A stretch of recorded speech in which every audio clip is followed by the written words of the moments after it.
Terima kasih Anda masih menyaksikan Gelar Perkara Saudara. Seorang rentenir atau bank keliling di Tangerang Selatan, Banten tewas di tangan debiturnya sendiri. Korban tewas setelah menagih utang dengan memprovokasi pelaku. Pelaku dan korban sempat bertikai menggunakan senjata tajam. Lantas seperti apa perkaranya? Berikut ini penelusurannya untuk Anda.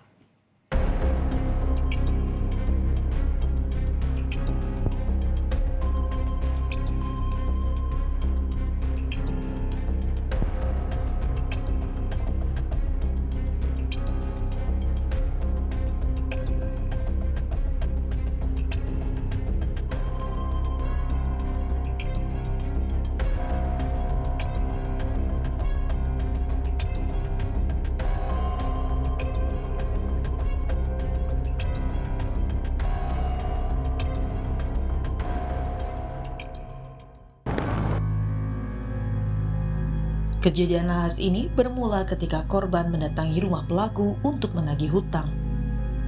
Tak terima, korban terlibat adu mulut yang berujung pertikaian bersenjata tajam. Warga menemukan keduanya terkapar di teras rumah. Keduanya terluka cukup parah akibat senjata tajam. Sang rentenir tewas di tempat, sementara debiturnya dilarikan ke rumah sakit. Kami mencoba mendatangi lokasi kejadian di Tangerang Selatan, Banten. Saat kami datang, garis polisi masih membentang, bahkan di teras rumah masih terdapat sisa pertikaian.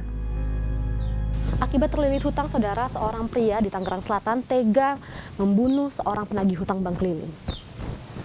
Kejadian ini bermula ketika korban mendatangi rumah pelaku untuk menagih hutang dan kemudian terlibat cekcok dengan menggunakan senjata tajam. Kemudian korban ditemukan tewas bersimbah darah di rumah pelaku dengan luka sayatan di leher. Untuk mengetahui lebih lengkap, saudara, mari ikuti penelusuran kami. Pelaku berprofesi sebagai penjual makanan. Pada saat kejadian, pelaku mengaku belum memiliki uang. Namun, atas provokasi korban, pelaku geram dan menyulut perkelahian. Kemudian ketika ada laporan ke Bapak, itu bisa dijelaskan Pak kronologinya itu seperti apa? Ya, ada salah satu warga yang lari bahkan nggak pakai sendal dari TKP, lingkungan TKP situ ke sini, ke rumah. Kondisinya pagar tertutup karena memang belum sempat keluar saya. Itu ya dengan teriak-teriak, minta tolong, segera saya suruh ke tempat kejadian, menyampaikan bahwa ada perkelahian warga yang di lingkungan dia, di lingkungan kami, yang sedang berkelahi dan sudah berdarah-darah, itu aja.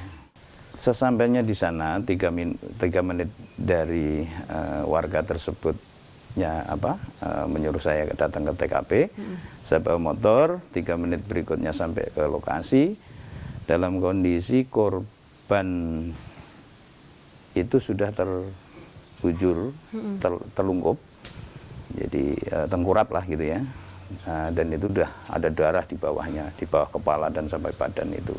Nah, yang satunya itu masih mengerang-erang kesakitan dan minta pertolongan.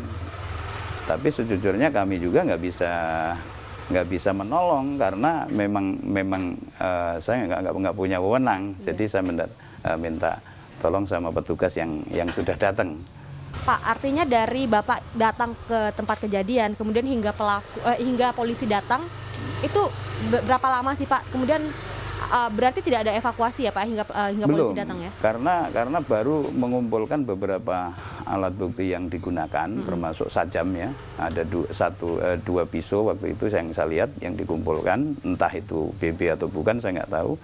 Yang satu lagi itu kayak golok lah sekian panjangnya, dan itu berlumuran darah.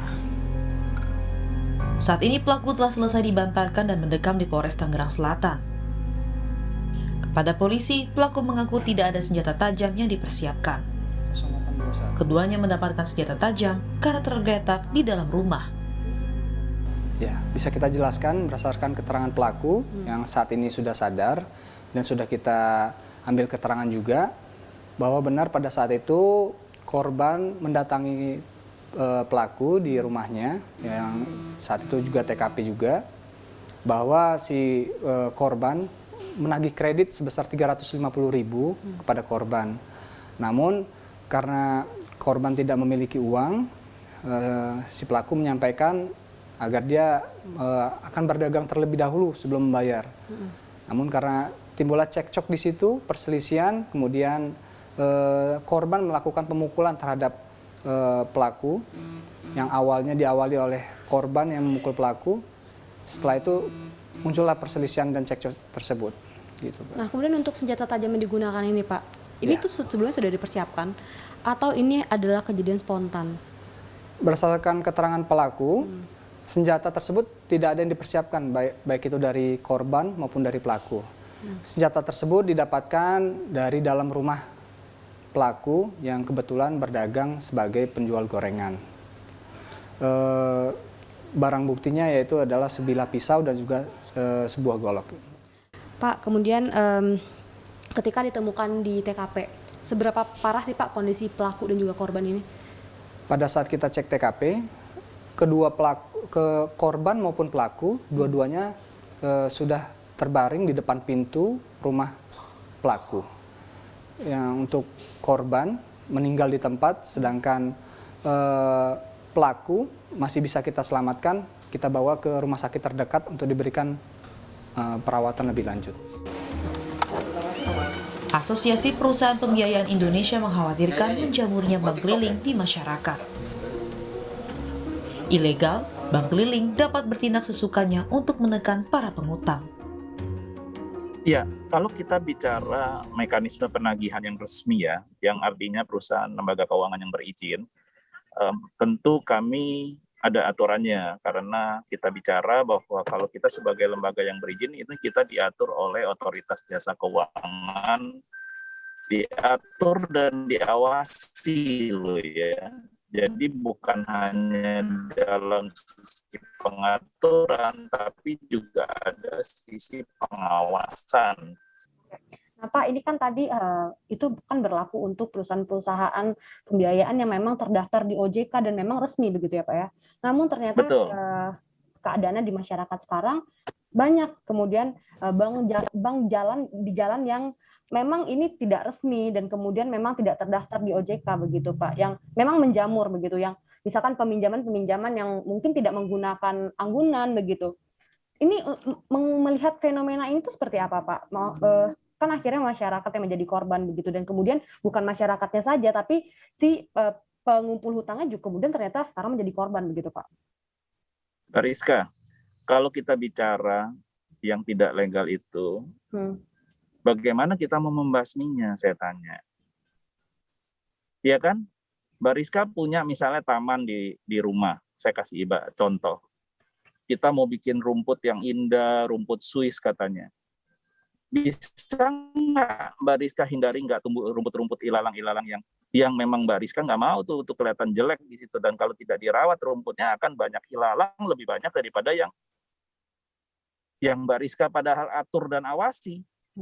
Rumputnya dibeli mahal dan segalanya, tapi pasti akan tumbuh yang namanya rumput-rumput yang tidak legal. Nah inilah di masyarakat pun demikian. Jadi masyarakatnya sendiri yang harus pandai-pandai tahu dan jangan sembarangan juga karena terdesak keadaan, situasi, apapun diambil. Dan inilah resikonya yang terjadi di masyarakat kalau itu terjadi, Mbak Rizka. Dalam kajian kriminologi, korban memprovokasi pelaku sebagai modus untuk menagih hutang. Modus yang kerap dilancarkan sebagai alat untuk menakuti. Nah, saudara, untuk melihat bagaimana kasus ini jika dilihat dari pandangan kriminologi begitu. Nah, saat ini saya sudah bersama dengan guru besar kriminologi Universitas Indonesia, yakni Bapak Profesor Muhammad Mustafa. Selamat sore, Pak. Pak, ini terkait kasus yang kemarin terjadi pada hari Senin lalu, Pak. Seorang pengumpul hutang atau debt collector ini dibacok oleh orang yang mengutang. Ini Bapak melihatnya gimana sih, Pak, dari kasus ini? Ya, dalam peristiwa itu kan ketika penagih ini memulai, dan biasanya debt collector melakukan ancaman-ancaman, kemudian dia ketika menagih menampar atau memukul kepala peminjam. Nah, itu yang kemudian menimbulkan amarah pada peminjam yang kemudian dia bereaksi untuk melakukan perlawanan. Karena kan kemudian yang terjadi adalah perkelahian. Dan nasib tidak beruntung pada debt kolektornya yang mati. Dan peristiwa ini disebut sebagai pembunuhan yang dipicu oleh korbannya. Seseorang yang sebetulnya tidak mempunyai karakter jahat, ya, karakter sebagai pembunuh, dalam titik tertentu ketika amarahnya memuncak, dia tidak kemudian mempunyai perhitungan nalar. Yang dia lakukan adalah perlawanan dan memegang apa saja yang ketemu di situ. Karena kalau dalam berita tadi kan dia tidak menyiapkan senjata dan seterusnya, apa yang ketemu di situ dia pergunakan untuk melakukan perlawanan dan nasib tidak beruntung pada debt kolektornya. Berarti bisa kita katakan bahwa ini bukan pembunuhan berencana gitu. Berarti ini sangat spontan. Bukan. Dan ini bisa juga disebut sebagai pembunuhan yang bersifat situasional, tidak mencerminkan karakter kepribadian dari pelaku. Penagihan utang baik piutang milik sendiri yang utang orang lain maupun di atas suruhan orang lain seperti debt kolektor minimal pasti menggunakan ancaman-ancaman. Bahkan ancaman-ancaman ini tidak hanya verbal, tapi juga fisik. Gitu. Lalu seperti apa sih Pak sebenarnya mekanisme penagihan yang baik untuk kedua belah pihak? Ya sebetulnya pinjam-meminjam secara rentenir ini sudah nggak betul. Gitu ya. Karena yang meminjamkan uang pasti akan meminta bunga yang tinggi. Gitu. Karena memang risikonya, karena tanpa agunan kan, risikonya juga tinggi gitu, sehingga dia akan meminta bunga yang tinggi, sehingga hampir diperkirakan akan kesulitan menagihnya. Gitu. Hingga ketika menagih menggunakan ancaman-ancaman fisik, bahkan juga menggunakan kekerasan fisik. Dan ini bisnis-bisnis seperti ini kan sangat menjamur di masyarakat kita, gitu ya Pak ya. Ya. Hal apa sih Pak yang membuat akhirnya bisnis-bisnis seperti ini tuh seperti tidak diawasi, seperti lepas dari pengawasan pemerintah mungkin atau organisasi atau asosiasi yang menaungi gitu Pak. Ini apa sih Pak yang membuat hal ini masih terjadi? Jelas kan bisnis seperti ini kan tidak formal, ilegal, tanpa izin. Nah, ada kecenderungan lembaga-lembaga pengawas itu hanya mengawasi yang legal. Jadi seperti peminjaman online yang ilegal itu juga tidak terawasi. Karena kemudian yang dipromosikan hanya mengatakan kalau mau pinjam ya cari lembaga peminjaman yang legal. Dan itu saja yang diumumkan. Tidak pernah mengumumkan ini loh yang ilegal. Nah, ini yang kecenderungan pola kerja lembaga pengawas formal ya hanya mengawasi yang formal. Nah, ini sektor informal. Sehingga luput dari jaring pengawasan yang lebih efektif untuk mengurangi korban. Saudara, minimnya pengawasan terhadap praktik bank keliling ini membuat praktik ini menjamur di masyarakat dan akhirnya kini memakan korban. Cekcok antara pelaku dan korban membuat pelaku gelap mata dan membacok korban hingga tewas.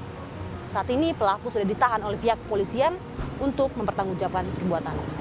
Dari Rizka Ananda, Yogi Syahrevi, Kompas TV, Jakarta.